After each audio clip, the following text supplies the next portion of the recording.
Bertie the bus was giving some visitors a tour of the island of Sodor.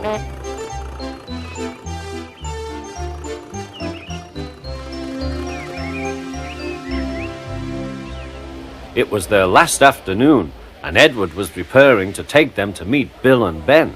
He found it hard to start the heavy train. "Did you see him straining?" asked Henry. "Positively painful," remarked James. "Just pathetic," grunted Gordon. "He should give up and be preserved before it's too late." "Shut up," burst out Duck. "You're all jealous. Edward's better than any of you." "You're right, Duck," said Boko.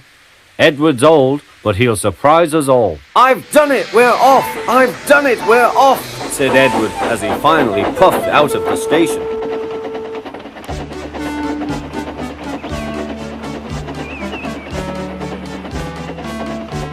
Bill and Ben were delighted to see the visitors. They loved being photographed. Later, they took the party to the China Clay Works in a brake van special.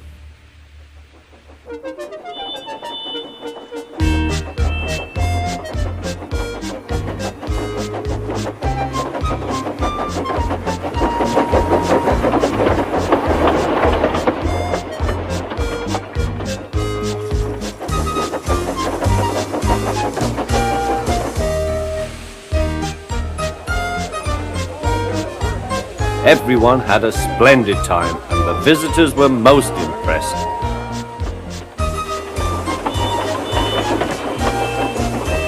Then Edward took the visitors home.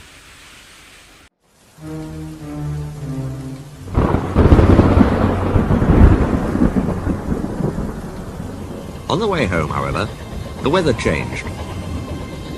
Wind and rain buffeted Edward. His sanding gear failed, his wheels slipped, and his fireman rode in front, dropping sand on the rails by hand. "Come on! Come on! Come on!" panted Edward breathlessly. "This is dreadful!" But there was worse to come. Before his driver could check them, his wheels slipped fiercely again and again. With a shrieking crack, something broke and battered his frame and splashes up and out of shape.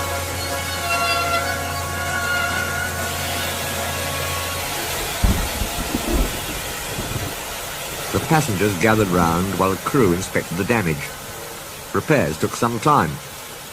"One of your crank pins broke, Edward," said his driver at last. "We've taken your side rods off.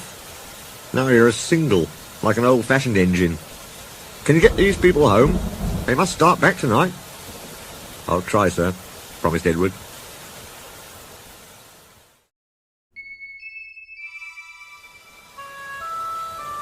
So, with the fireman standing carefully in front, the driver gently opened the regulator. "Come on," puffed Edward. He moved cautiously forward, ready to take the strain as his tender coupling tightened against the weight of the first coach. The first coach moving helped to start the second second helped the third, and so on down the train. "I've done it! I've done it!" puffed Edward, his wheels spinning with excitement. "Steady, boy," warned his driver, skillfully checking the wheel slip. "Well done, boy! You've got 'em! You've got 'em!" And he listened happily to Edward's steady beat as he forged slowly but surely up the hill.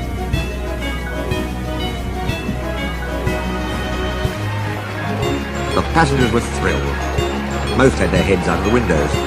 They waved and shouted, cheering Edward on.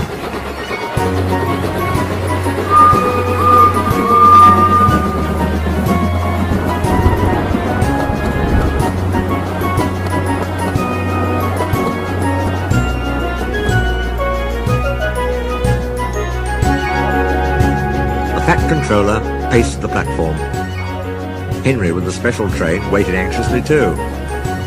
They heard a beep beep. Then, battered, weary but unbeaten, Edward steamed in.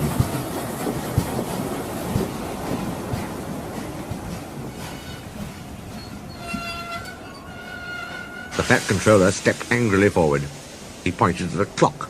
The excited passengers swept him aside. They cheered Edward, his driver and fireman to the echo. before rushing off to get in Henry's train.